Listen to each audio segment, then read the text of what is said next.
All right, Bismillah ar-Rahman ar-Rahim, Alhamdulillah, wa salatu wa salamu ala Rasulullah, wa ba'd. Welcome to section 40, the last section of Surah Al-Baqarah.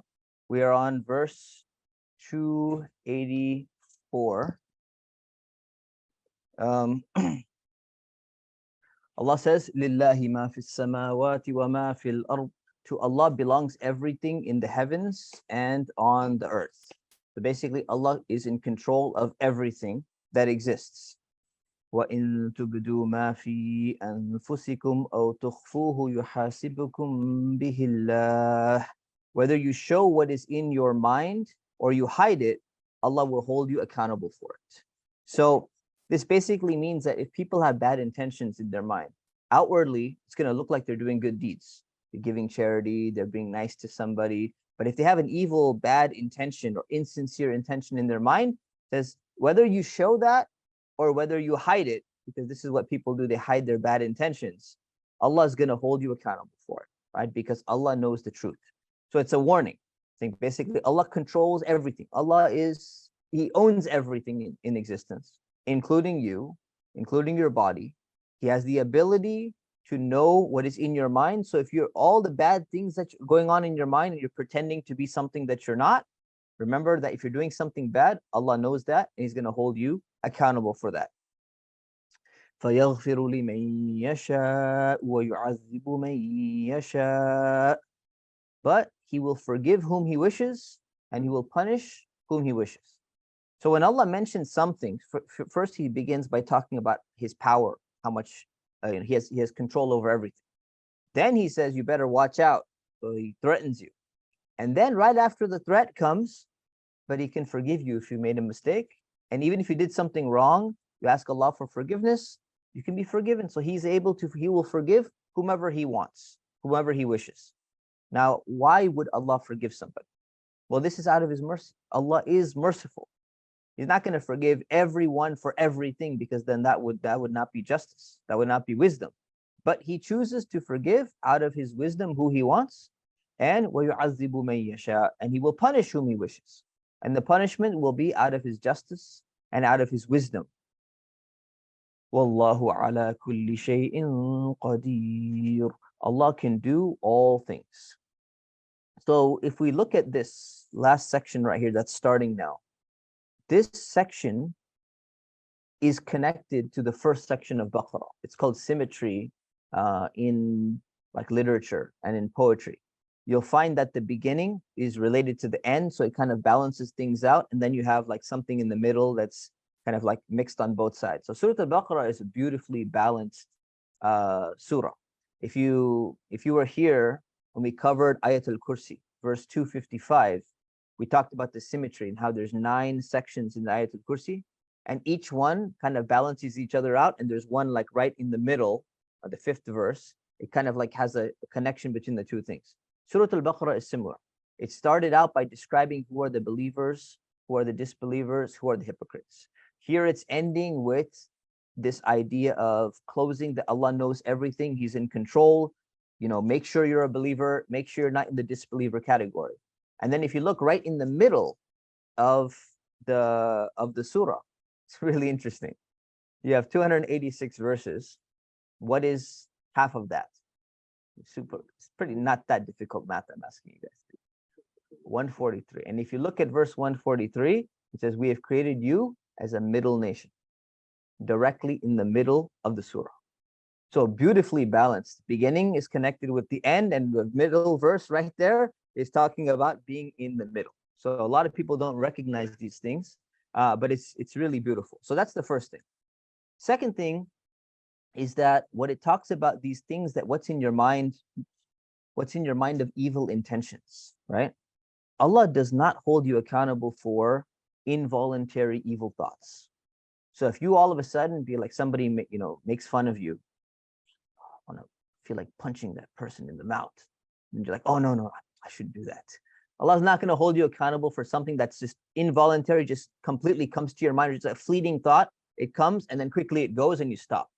He's going to hold you accountable for the bad intentions that you have when you're doing something, even though the thing looks good. If it's a bad intent and you're doing something which has potential, bad ramifications, He's going to hold you accountable for those things and for deliberate sins. And the last thing is that verses like this, where it says, Allah forgives whomever He wants, Allah punishes whomever He wants, basically showing you that Allah can do whatever He wants. Allah is in control. He can punish anyone, He can forgive anyone, but Allah always acts with justice.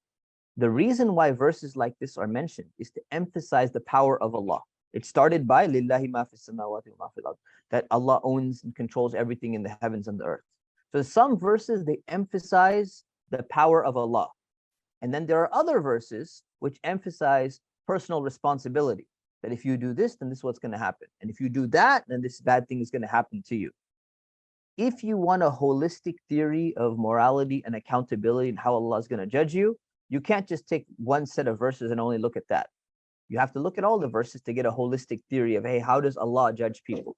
Some people, they read a verse like this, they get confused. They're like, well, wait a minute, He just does it randomly? Is that what it's saying? No. Emphasizing that Allah is in control of everything. Other verses that emphasize that you're responsible for the things that you do. You have to combine them together if you want to understand, but this is to emphasize the power of Allah subhanahu wa ta'ala. Next verse, 285. آمن الرسول بما أنزل إليه من ربه والمؤمنون. The messenger has believed in what has been revealed to him. The messenger meaning the Prophet Muhammad, peace be upon him. The messenger has believed in what has been revealed to him from his Lord. And so have the believers, meaning the ones who follow him, they also believe. So it's saying that, look, this is the message of Islam.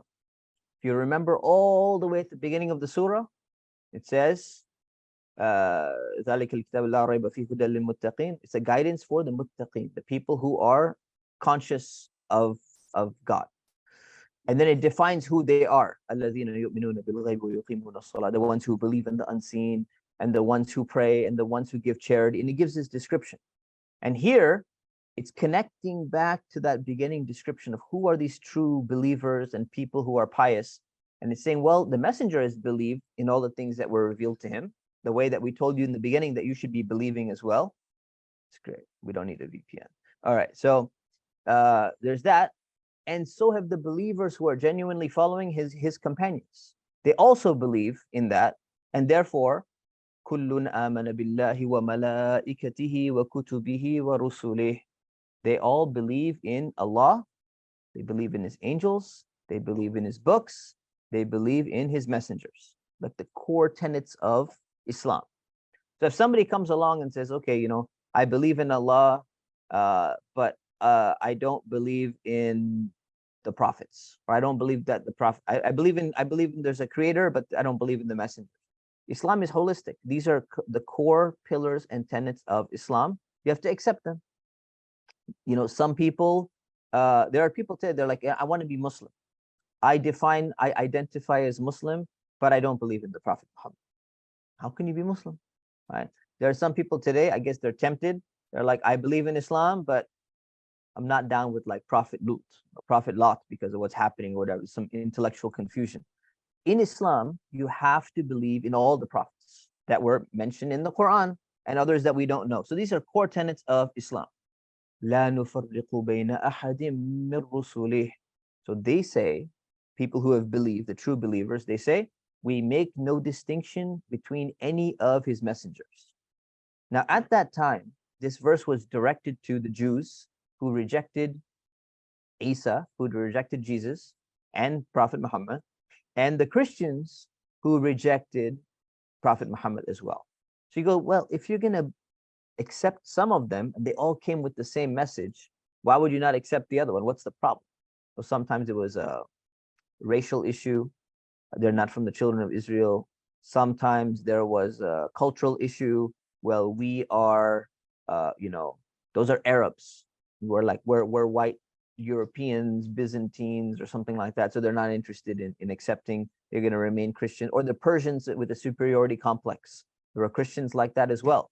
They're like, we're not going to accept this other guy. We're Persians. We're not going to accept an Arab prophet over us or something like that.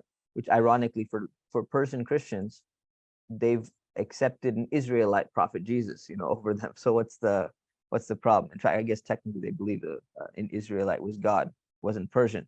So that's problematic. وَقَالُوا سَمِعْنَا وَأَطَعْنَا. They say, we hear and we obey. So meaning true believers, what do they say? They say, we hear and obey, meaning Prophet, whatever you teach us, we're listening and we're going to do whatever you tell us. غُفْرَانَكَ رَبَّنَا وَإِلَيْكَ الْمَصِيرُ. We ask your forgiveness, our Lord, and to you is the return. Now here in this context, to you is the return. Some scholars have said it means that we refer all things back to you. But the majority of scholars have said, to you is the return, meaning the return in the next life, meaning we're all going to be coming back to you. So forgive us. We know we're going to be accountable in the next life. So, don't hold us to account for the bad things that we've done. Please forgive us. So this is this verse. And then the last verse of Surah Al-Baqarah. لا يكلف الله نفسا إلا وسعها. Allah does not test any soul beyond its ability, right? So if Allah gives you a test, he's not going to test you with something that you cannot handle. Now, I know recently there was a speaker that came to our masjid and made a public comment. I'm not going to go into details, but made a public comment that this is an incorrect translation. I called up the speaker, who's a friend of mine, and I said, where did this theory come from?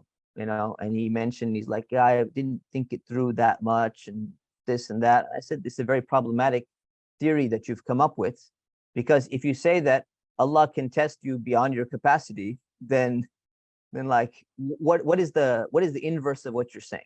So I just wanted to point that out because it happened in our masjid and it happened during a khutbah on a Friday sermon.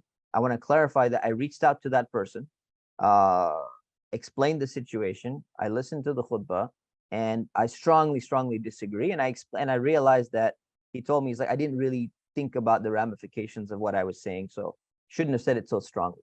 Just wanted to throw that out there. So Allah does not test any soul beyond its ability, meaning any test that you go through in life, you can handle it. That's one way of looking at it. Another way of looking at it is, Allah's justice and Allah's mercy is that he's not going to test you with something that you don't have the ability to pass. There are some exams, I don't know which, maybe like medical school exam or the bar exam or something like that. Like, they're designed in a way that nobody could get like a perfect score on them, right? So like, no matter how hard you try, you can never get a perfect score. Like, that's not justice. Allah is making the test in life to be fair, to be just, out of his mercy. So anything you're going through, the biggest lesson here is, anything you're going through in life, you're like, I just can't take it anymore. It's so hard. You remind yourself that, you know what? I know Allah is merciful, and I know Allah is just. And he's not going to put me through this test right now if I wasn't able to handle it. So what you got to do is you got to remember that, you know what? Many times you feel like you can't handle something. And then like you look back 1 year later, you're like, man, I thought that was impossible. And actually now when I look back, it wasn't actually that bad. It was tough, but it wasn't that tough. But you feel like it's that tough in the moment. Don't let yourself fall into that. When you remember that Allah will never test you with more than you can handle. Some humans will test you with more than you can handle. Maybe your family will test you with more than you can handle. Maybe your kids can test you with more than you can handle. Your professors may test you with more than you can handle. Allah is never going to test you with more than you can handle. So if you remember that, it helps put your heart at ease, and you say, maybe I just am not approaching this the right way. Maybe I'm not thinking about what I'm supposed to be doing. I'm not understanding what my capacity is in the right way. And you kind of reframe it to yourself, helps you get through the test as well. لها ما كسبت وعليها ما اكتسبت. It benefits. So it refers to the soul, because it said does not test any soul beyond its ability. So it, meaning the soul, meaning you as people, you benefit from the good that your soul has earned, the good that it earned. And it's responsible from the evil it has earned, or for the evil it has earned. Now, in Arabic, this has a lot more eloquence, but it's hard to translate this. So what's interesting is, if I can point this out to you, see if I have an arrow. See this word kasabat, it means earned. And then this word iktasabat, it means earned. They're the same word in English, but in Arabic, they're two different words, same root, but different words. So kasaba and iktasaba, they have the same meaning as earned, but there's a slight difference between the two. So in Arabic, the more letters you have, the more meaning there is. So the scholar said, when you add this is known as like form 8, the form of like the verb pattern of ifti'al. When you put something on here, it could have a number of potential possibilities. And this one means that there's an additional takalluf in the way that it's earned. And takalluf means like you have to go out of your way to do something. Like you have to, it's like burdensome, you know, to do that thing. So here, if we understand that this means takalluf, meaning like this acquisition or earning is burdensome, and this is just neutral, it means that whenever you do something good, it's going to be for you. Whenever you earn a good deed, it's going to be what you earn. Whenever you do a bad deed, you're going to be responsible for it. But the earning itself required you to go away from your nature. So built into the verse is a concept which is like so subtle. It's saying that people by creation, by the way Allah created them, they're good natured. They're not original sin. They're not evil people by nature. People are good by their very nature. And that's built into the verse. So the good deeds that they earn, and the earning is like coming naturally, it's fine. The bad deeds that they earn with difficulty because they have to go against their natural disposition, they have to go against their fitrah, they're going to be responsible for that. So all of that in like literally adding 2 letters. You can't really translate that. You have to just do that in a Quran study class, right? So it's beautiful. رَبَّنَا لَا تُؤَاخِذْنَا إِن نَسِينَا أَوْ أَخْطَأْنَا. So the believers say, our Lord, do not punish us if we forget or if we make a mistake. And the mistake here means accidentally make a mistake. So this is a dua. This is a prayer that we ask Allah, and we should be making this prayer often. This is among one of the best prayers you can make. You know, you could ask Allah in your own words, but usually verses from the Quran or words from the Prophet, peace be upon him, are recommended that you should make them in your dua. So if you can memorize this, whether it's in English or whether it's in Arabic, this is among the best prayers to make. And it's kind of teaching you, saying, look, this is what the believers say. And therefore, if you're a believer, you should try to make du'as like this. Our Lord, don't punish us if we forget. And of course, Allah is not going to punish you if you forget anyways, but you're still asking for that. Or if we accidentally make a mistake. رَبَّنَا وَلَا تَحْمِلْ عَلَيْنَا إِصْرًا كَمَا حَمَلْتَهُ عَلَى الَّذِينَ مِنْ قَبْلِنَا. Our Lord, do not place a difficulty on us like you placed on those before us. Right? And they're like talking about the people who had failed. So they had like a burden and they failed and they couldn't handle that test. Not because it was unfair. Right? Don't misread it and say, oh, it was too much for them. It wasn't too much for them, but it was hard for them and they didn't pass. So we're asking Allah, give us an easy test. You know, it's like those people in class, they go to the teacher and they're like, teacher, it's been a really difficult semester. And, we have a lot of other tough classes. Can you make the final exam just a little bit easier? Not so hard like you did last year. You're asking Allah subhanahu wa ta'ala for the same thing. And it's fine to ask something like that. رَبَّنَا وَلَا تُحَمِّلْنَا مَا لَا طَاقَةَ لَنَا بِهِ. Our Lord, do not test us with what we cannot handle. Now this is interesting because connected to the previous one. Allah promised you that He's not going to test you with more than you can handle. So then why would you ask Allah and say, oh Allah, don't test us with more than we can handle? Allah already told you He's not going to test you with more than you can handle. Sometimes the dua, the prayer that you make, it's not just for Allah, it's for yourself. So when you know you're asking Allah, it's a communication with Allah, and now you remind yourself that, you know what, Allah's going to answer my prayer. Allah makes that promise. I'm going to be okay. I can get through this difficulty in my life. وَاعْفُ عَنَّا وَاغْفِرْ لَنَا وَارْحَمْنَا. Pardon us, forgive us, and have mercy on us. You're asking Allah for all these. أَنْتَ مَوْلَانَا فَانْصُرْنَا عَلَى الْقَوْمِ الْكَافِرِينَ. You are our guardian. So Maulana means like our protector, our guardian, the one who's like there for us.